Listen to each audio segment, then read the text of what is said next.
উদ্বাস্তু হয়ে পরদেশে বসবাস করার মতো দুঃখ কষ্টের আর কিছুই হয় না।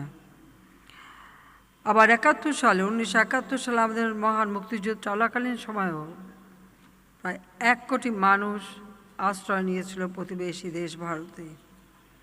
কাজে আমরা যখনই দেখেছি যে জোরপূর্বক রোহিঙ্গাদের বিতাড়িত করা হচ্ছে এবং তাদের মর্যাদা ও নিরাপত্তা নিশ্চিত করবার জন্য আমরা যেমন নিজেরা পদক্ষেপ নিয়েছি, সেই সাথে সাথে আমি ওআইসিভুক্ত সকল সদস্য রাষ্ট্রকে অনুরোধ করব যে এই নিপীড়িত মানুষের পাশে আরও দৃঢ়ভাবে আপনারা দাঁড়ান, যেন এই ধরনের সংঘাত আর কোথাও না হয়।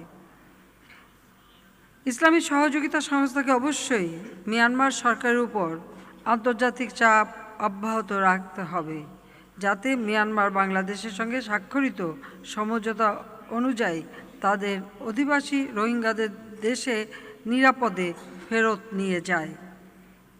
রোহিঙ্গা জনগোষ্ঠীও আমাদের সবার মতো মর্যাদার সঙ্গে বাঁচার এবং জীবন জীবিকার অধিকার রাখে।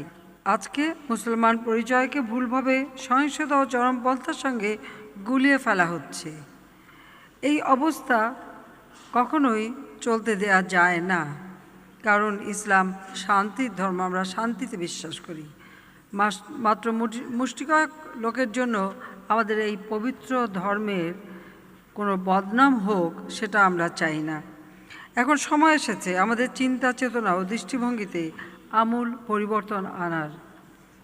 সময় এসেছে টেকসই শান্তি, সংহতি ও সমৃদ্ধির আলোকে আমাদের ভবিষ্যৎকে নতুন আঙ্গিকে ঢেলে সাজানো।